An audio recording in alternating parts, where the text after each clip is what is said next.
Welcome to today's deep dive. We are jumping straight in because we have a massive, incredibly complex topic to cover. We really do. If you have ever typed a prompt into a large language model and wondered what is actually happening behind the screen, this is for you. Today, we are looking at the hidden, interwoven realities of LLM development. Right. And our stack of reading for this deep dive is vast. We've synthesized 10 distinct sources pulling from anthropology, computational linguistics, systems engineering, and even adaptive systems theory. It's a huge cross-section. It is. Our mission today is to deconstruct exactly what goes into these models, step by step. We're going to explore the philosophical implications of the raw data they ingest, and we're going to follow that data all the way down into the high-dimensional math and the heavy metal hardware making it all work. To help me navigate this massive synthesis, I've brought in our expert to provide the analytical backbone. It is great to be here, and we're taking a strict no-fluff approach today. Because large language models are not just standard software. You can't just write a few lines of code and call it a day. They are incredibly complex adaptive systems. They reflect very real cultural tensions, and they're bound by strict mathematical and physical constraints. Yeah. We are looking at a full pipeline today, and what becomes abundantly clear across all these papers is that every single step of that pipeline forces developers to make choices. Choices that fundamentally shape how the system perceives the world. Exactly. Okay, let's unpack this. We have to start with the raw material, which is the data. Yeah. One of the anthropological papers in our stack presents a really striking concept.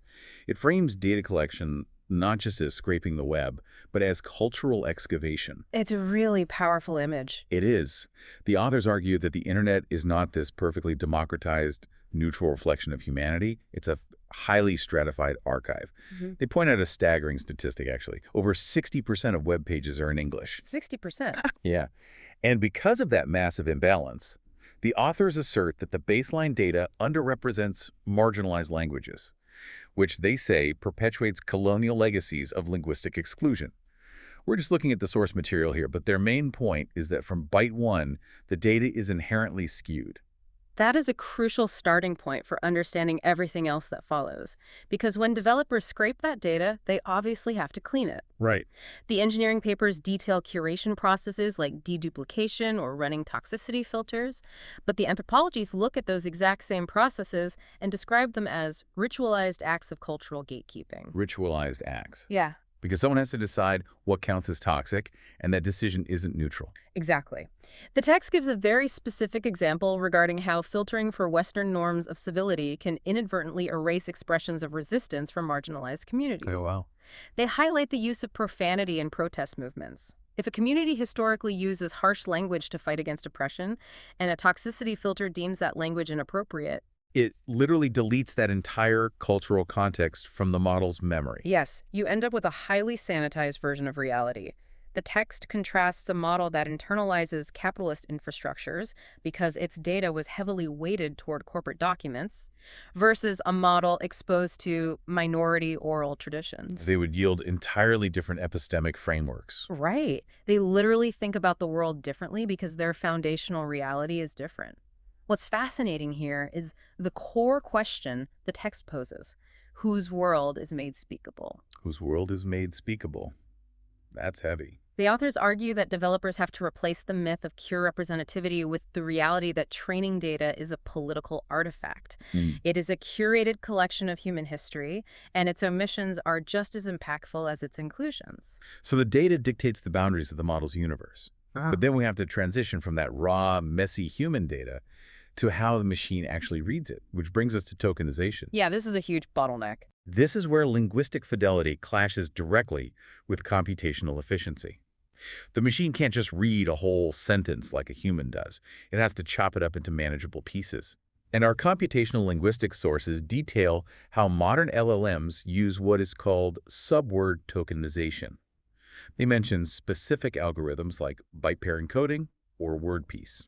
And this is where the friction really starts. Subword tokenization is essentially a statistical game. Right. The algorithm looks for the most common chunks of letters and groups them together. The text gives a great example of this with the word unhappiness. A subword tokenizer might split that into the prefix unhappy and the root word happiness. For English, that kind of makes sense. It's computationally efficient. Yeah, it works fine there. But the sources point out that this purely statistical splitting often obscures the actual root and prefix relationship, and it completely fails when applied to morphologically rich languages like Finnish or Arabic. Completely In fails. those languages, syntax and meaning are deeply, intricately woven into the structure of a single word. You cannot just slice it down the middle. Precisely. When you force a tokenizer optimized for English onto Arabic, you are practically shredding the grammatical meaning of the text. And the reading stack gets into even thornier territory when you layer in the complexities of polysemy. Polysemy, so words that have multiple meanings, right? Like the word bank. Is it a riverbank or a financial institution? Exactly. If the machine just sees the token for bank, it doesn't know. The sources argue this requires contextual dynamic tokenization. Meaning the model has to actively look at the surrounding text to figure out which subword boundaries make sense in that specific moment. Yes, but doing that dynamically adds massive computational overhead. Every time it pauses to figure out context, it slows down the system. And it isn't just a Western language issue either. The text specifically highlights the cross-lingual challenge with East Asian languages like Chinese and Japanese, Right, the character spacing. because those languages lack explicit word separators. There are no spaces between the words like there are in English. The tokenizer can't just look for a convenient gap to make it slice. It requires hybrid approaches. The developers actually have to build entirely separate machine learning models combined with rule-based systems just to figure out where one concept ends and another begins. Before it even reaches the main LLM, Yeah, it's an incredible amount of friction just to get the words into the machine. it really is. But once those tokens are inside, here's where it gets really interesting. We are moving beyond basic attention mechanisms into the mind-bending math of transformers. And we should warn you, we are entering the realm of high-dimensional geometry here. Yes, buckle up. One of our key sources dives deep into the topology of these systems. It's a profound shift in how we need to understand these networks. Usually people explain AI by talking about neural pathways, like a brain. Right, the biological metaphor. But the mathematicians in our sources break down the geometry in a much more spatial way. When we talk about attention in an LLM, how it knows which words matter to each other, the source describes it as manifold folding. Manifold folding. Let's make sure we ground that for the listener. What does that actually look like? Think of all the knowledge in the model as a massive, multi-dimensional map of concepts. A manifold is just a mathematical space. Okay. When the model uses attention, it is performing a geometric operation that creates a geodesic flow. In plain English, it is literally taking this massive map and folding the space itself so that two related points, which might be far apart, physically touch each other. That is wild. The AI doesn't think in sentences. It groups concepts by bending mathematical space. Exactly. And then the text mentions the softmax function. Usually in basic tutorials, people just call softmax a normalization step to turn numbers into probabilities. But the text reframes it entirely as a diffusion process. Yes, and the physical analogy here is really helpful. Think of a diffusion process like heat diffusing through a metal pan. Okay. After the model folds the space, softmax smooths out the attention weights across the tangent space of that folded manifold. It acts like heat spreading out, ensuring that the relationships between words have smooth, logical gradients rather than jagged, erratic jumps. And it redefines the feed-forward networks too, the FFN layers. People usually think of those as just standard workhorse layers in the network, but the text calls them fiber bundles that perform topological surgery. Topological surgery. Yeah. It takes the data, projects it into even higher dimensional spaces to capture really abstract hierarchical relationships, and then collapses it back down. Right. But if you're folding space and doing topological surgery and pushing data into thousands of dimensions, how does the whole structure not just collapse in on itself? That is where residual streams come in, or skipped connections. The text defines these residual streams as holonomy paths. Holonomy paths. In incredibly deep neural networks, you run the risk of what engineers call gradient collapse. Where the mathematical signals just fade away to zero Right. as they pass through too many layers, and the model basically stops learning. Exactly. Mhm. These holonomy paths prevent that by maintaining a flat curvature. They allow the core information to flow unimpeded through the massive architecture. If the FFN layers are doing complex topological surgery off to the side, the residual stream is essentially a safe, perfectly flat highway running straight through the middle of it all, giving the mathematical signal a clear path to travel on. That is a brilliant way to visualize it. Mm-hmm. But we have to pivot from the architecture to the physical act of training it. Navigating that mathematical space requires finding the lowest point of error so the model actually gives correct answers. Right, the optimization process. One of the papers talks about navigating the high-dimensional loss landscape. This is the optimization alchemy required to teach the model anything. You are trying to find the absolute lowest valley of error in a landscape that has billions of dimensions. And how you choose to navigate that landscape permanently changes the final model. The text compares the two major optimization strategies developers use. First, you have Adam W. Adam W., right. It's highly popular because it biases toward flat minima. It seeks out broad, safe valleys in the loss landscape. If the model's parameters shift slightly later on, it is still safe in that broad valley. But the source contrasts this with stochastic gradient descent, or SGD, with momentum. Right. SGD is a slower optimization process, but because of its momentum, it tends to barrel through those broad, flat areas and find sharper, deeper minima. And the text notes that models trained to find these sharper minima often generalize much better when they encounter new, completely unseen data out in the real world. Exactly. To help guide that descent, the text details something called the batch size curriculum. You don't just feed the model the same amount of data at a time from start to finish. You have to actively manage it. It's very similar to teaching a child to ride a bike. Early on, you use a small batch size. This creates a lot of statistical noise, which forces the model to wobble around and explore a wider area of the landscape. It prevents it from getting stuck in the first shallow valley it finds. Right. Later on in the training, you increase the batch size. This tightens everything up, reduces the noise, and allows the model to exploit the area it's in, settling perfectly into the lowest possible error point. And developers have to perfectly match that curriculum with learning rate scaling laws. The precision required is staggering. It really is. But the text also brings up a mathematical shortcut they have to use called diagonal Hessian approximations. Let's translate that. Yeah. Ideally, the source says you would want to use a state-of-the-art optimizer. There was one literally called shampoo. Shampoo, yes. You'd use shampoo to perfectly align your learning updates with the inverse curvature of that massive landscape. Yes, shampoo would be the perfect mathematical tool, but computing that much math for a trillion parameter model is physically impossible right now. The overhead would fry the system. Yeah. So developers use these diagonal Hessian approximations. It is basically a highly efficient mathematical shortcut that allows them to align the learning rate with the local geometry of the loss landscape without the impossible computational weight. It's a necessary compromise. Which brings us perfectly to the physical realm. You cannot run these topological surgeries or navigate billion-dimensional landscapes on a standard laptop. Definitely not. The systems engineering papers in our stack are all about the hardware realities. Yeah. We have to ground all this abstract math in heavy metal.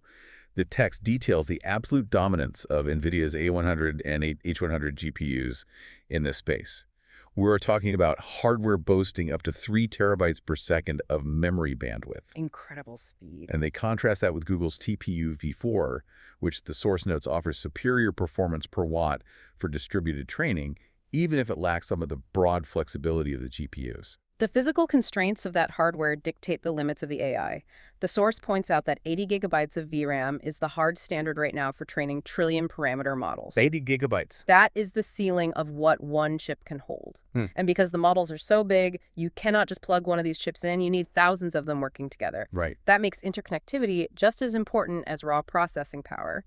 The text emphasizes the absolute necessity of technologies like NVLink and InfiniBand. These are the specialized connections. Yes, they ensure low latency communication between the chips. If the data bottlenecks between server racks for even a fraction of a second, the entire training run can stall, wasting millions of dollars. Okay, so let's say they manage the data, do the math, and the hardware holds up. Once it is trained, how do we know it actually works? The evaluation and infrastructure sources dig into this, and it is not just about turning the machine on and seeing if it talks. Not at all. One of the evaluation papers heavily critiques the industry's historical reliance on basic metrics like BLEU or perplexity scores. Right. For a long time, developers use these quantitative metrics, which basically just look at the statistical likelihood of a word appearing in a sequence. But the text argues that just because a sentence is statistically likely doesn't mean it is factually correct or safe. Exactly. To truly understand if a model is functioning, you need what they call triangulation. Triangulation. So attacking the evaluation from multiple angles. Right. You combine those basic metrics with adversarial testing, which is actively trying to break the model or trick it into failing.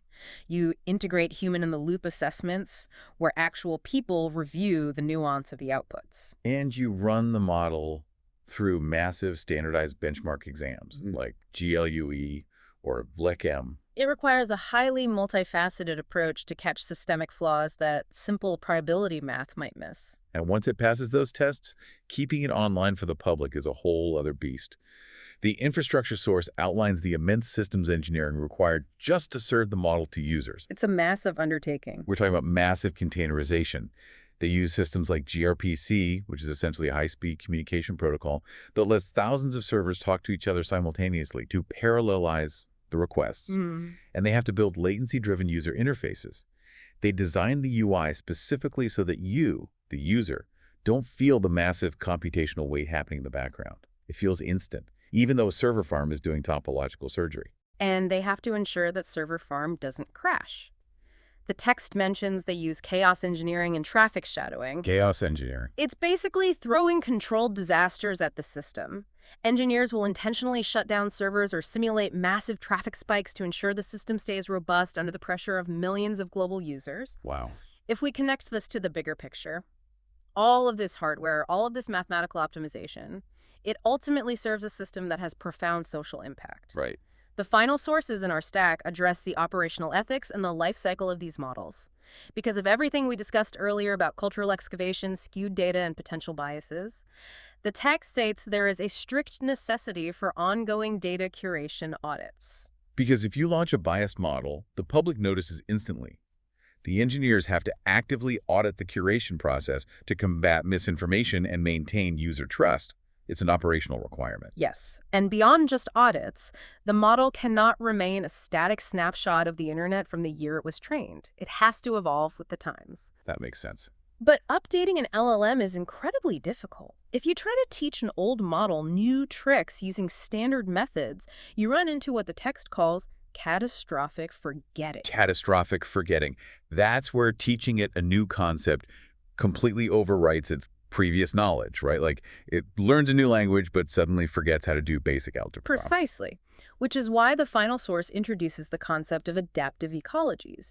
To prevent models from suffering catastrophic forgetting, developers are moving towards systems that mimic biological adaptability. Okay. The text outlines 3 specific strategies for this. First, modular skill clusters. Instead of updating the entire giant brain, they compartmentalize the skills so the model can update one specific area of knowledge without breaking the rest. Smart. Second, generative validation, where the model essentially tests its own new knowledge against its core foundation. And third, multi-agent tribal learning. Multi-agent tribal learning. That sounds like science fiction. It does, but it is happening. It's a framework where different specialized AI models interact and learn from each other to stay current, passing updated context back and forth. Wow. It represents a total paradigm shift. Yeah. We are moving away from treating an LLM like a static database and shifting toward treating it as a living, adaptive ecosystem. So what does this all mean? When you pull back and look at all 10 of these sources collectively, the overarching narrative is abundantly clear. LLM development is not just a group of programmers typing code in a dark room. Definitely not. It is a massive multidisciplinary collision. You have the messy cultural history of humanity being excavated and filtered. That data is mapped onto high-dimensional geometry using topological surgery. Bound by the brutal physical limits of hardware bandwidth. Rigorously evaluated through triangulation and finally deployed as a self-updating adaptive ecology. So, to you listening, the next time you type a simple prompt into an AI, realize the staggering scale of what is happening behind the curtain. Think about the cultural excavation, the complex tokenization, and the massive server farms working in unison just to make your world speakable in that exact moment. This raises an important question, one that is not directly answered in the text, but builds directly on this idea of cultural excavation. Okay.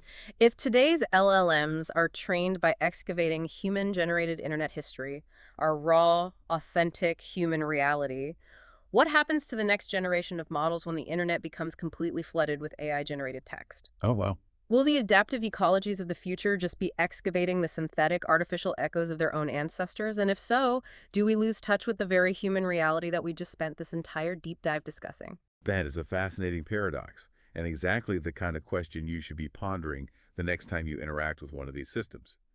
Keep questioning the outputs, keep wondering about the inputs, and keep diving deep